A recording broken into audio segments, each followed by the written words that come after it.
Alright, this is what I get, right? This is what I get. Uh, corn. Uh, yep. New year, same old shit. We're hopping back into the Children of the Corn franchise. It's the return of the corn. Except for I don't have the corn anymore. I hate it. I hate it. It's delicious, by the way. But yes, we are talking about Children of the Corn 4, The Gathering, or as the title card just says, Children of the Corn, The Gathering. I don't know. But, yeah, so this movie stars a young Naomi Watts who doesn't look any younger than she did in The Ring. So, but this was 1995, so like 9 years before that, so she aged gracefully. Except for now, she looks like now. Too much smoking. And then you have Karen Black, you may know from as Mother Firefly from House of a Thousand Corpses. And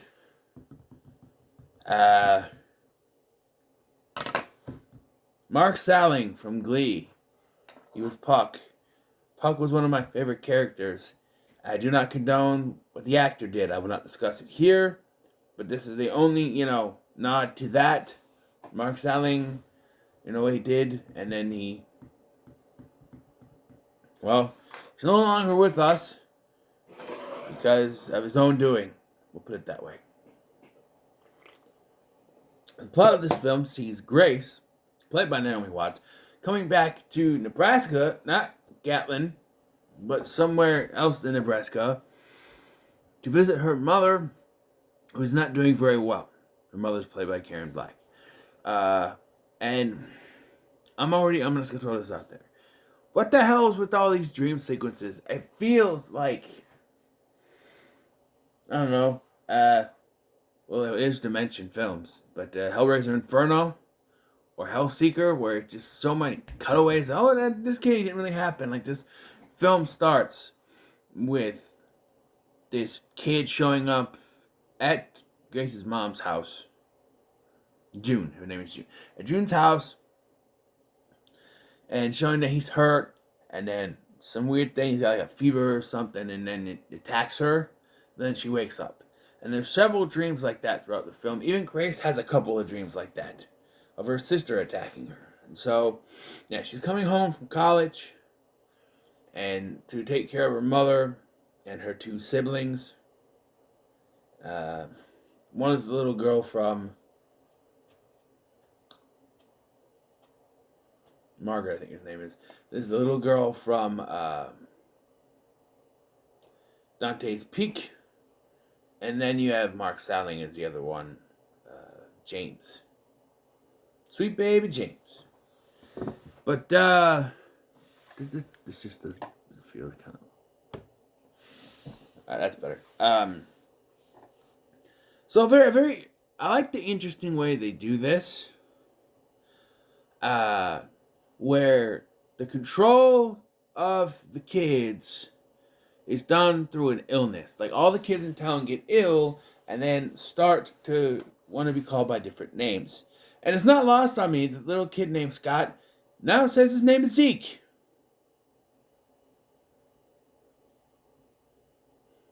This came out in 1995. That ain't the biggest freaking coincidence. Yeah. But, yeah.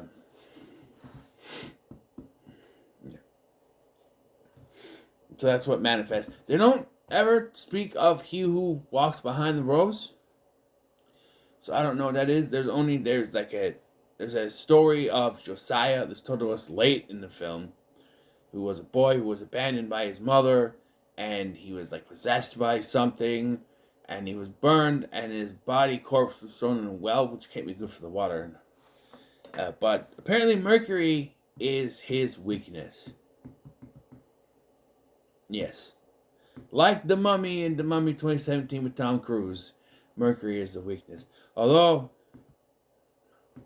you also have this kid named Marcus, who, like, as soon as they said that he's a hemophiliac, I'm like, okay, they're gonna do something with that, you know. Because if you don't know, a hemophiliac is someone who cannot get their blood to clot. So if they're cut, it's gonna keep bleeding. So yeah, and so it's Marcus's father, Donald, who Marcus's mother is killed, and apparently Donald is the one who's suspected of it because a sheriff is also murdered during this when they run off into the cornfield. So he's like a suspect. But he teams up with Grace later on in the film to try to help the kids. And of course, it does go down the route. The kids have to bleed out into this thing so that Josiah can be reborn. And Margaret is the key because she was also abandoned because, spoiler fucking alert, she's not Grace's sister, she's Grace's daughter. There is one line alluding to this early on in the film where Grace is talking to her friend outside when she's smoking a cigarette, right? And she's like, there's some kind of line about,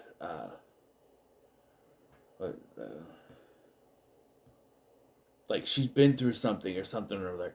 There was a nod. I don't remember what the exact line was. I don't care. There is one good kill in this, and that is when I think it's the African American friend lady gets the scythe through the head. It does cut away, but it cuts just and it goes through. It's not bad. The other kills are kind of off screen ish. Like the whole thing with Grace's mom, June, is that she's agoraphobic and afraid to leave the house, and so of course she ends up leaving the house, trying to drive down the street, and then she ends up running from something and gets, you know that scene in Final Destination 3 where the horse gets a hold of Jilly's neck and almost puts her into that spike thing? Well, June goes through the spike thing, but it's off screen. Yeah. Yeah. But I did, this film had my interest when the kids started getting sick. I'm like, oh, this is a different way for He Who Remains, or He Who Remains. That's Loki. He Who Walks Behind the Rose to take over. But then I realized they didn't mention him throughout the film at all. So what is that? It's Josiah now? Is this thing? No, it doesn't take place in Gatlin. So you could say it's a whole different beast, but it's still Children of the Corn. But and so, the reason that Josiah needs Margaret, he needs the blood of someone who was also abandoned. Which is why that twist comes in. Okay, sure. And you would look at these kids and you think, okay, so how is Grace? So how is Karen Black? How is June, the mother of this little girl? Seems to be no father around. But it's just the little girl, not the boy, James. James is actually her brother, and Margaret is her daughter. Because there's that twist, which is kind of cliche, but in this point in 1995, I don't think it was as cliched as it is now in 2024. That's right. First review recording of the new year. Woohoo! And it's a Children of the Corn movie. Dude. Corn. Hey, at least, I don't think anyone dies by corn. I think there's all just other kills, or farm equipment things. But it's Nebraska, which I've never been. But if it's anything like Iowa and Minnesota, there's corn. There's more corn in Iowa than there is in Minnesota, let me tell you. But Naomi Watts is pretty good in this.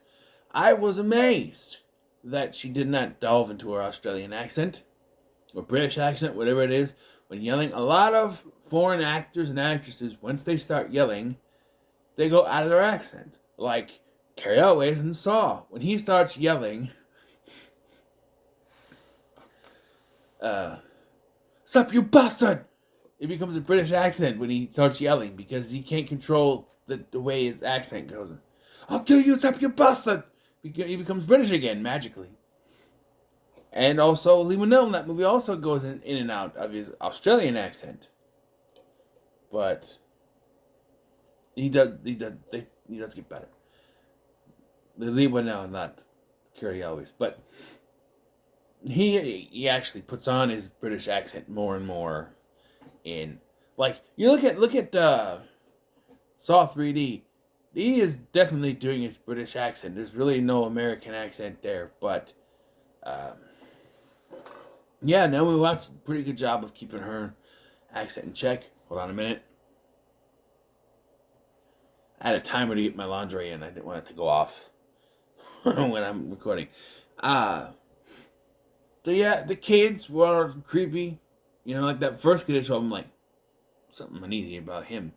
Karen Black is pretty good, but she's playing stereotypical crazy psychic woman. So, the character in the Stephen King film, which, let's not forget, this technically is, I don't know, it's connected to the first one. I counted the second one, although I probably shouldn't have. But in case you're wondering, hey, what happened to all that corn from the last one that kid made that was supposed to control people or kill people, whatever it was? Kill adults, I guess. And in Germany, what happened there? Well, we never get the answer. In fact, whatever, from this point on, from the third one on, or at least just this one, from this point on, everything is not connected to the rest. There was a hint, there was a callback to the second one and the third one, and there was, of course, a callback to the first one and the third one. In the second one, I mean. Well, there's no connection or anything. Even from what I looked up, even in Children of the Corn 666, Isaac's Return, I don't think there's barely a connection except for Isaac is there. So, it is to get in the middle of the road. I didn't hate it. Like, I haven't hated these, but at the same time, I know they're not good. And I have to sit through these things. And this was just... so many dream sequences. I have expected the end of this, where the kid smashes the bug, just jump to a screen, I don't know, or jump to a Grace waking up in bed thing. Imagine that. Imagine that. That would be the ultimate middle finger, as all this happens, and James is standing there, and then, snap, Grace wakes up in her bed at home, and she gets a phone call from the doc telling her mom is sick. Which means she had a vision of the entire film. She's psychic like her mom. That would be the ultimate big middle finger. Oh, we had a nice twist too. This whole thing was a vision of hers. And now it's going to happen like she saw it. Although it probably wouldn't, because she'd be able to figure out things beforehand. I don't know. But like I said, it's the middle of the road. These films are not high quality in any way, shape, or form. And I don't know. The next one is Children of the Corn 5. We're still doing this. I don't know what it's called. What the hell is it called? It is Children of the Corn 5 Fields of Terror. Uh-oh. Trying to make us be scared of corn again. Fields of Terror. The cornfield itself is scary now. I don't know. But what are your thoughts on Children of the Corn for The Gathering?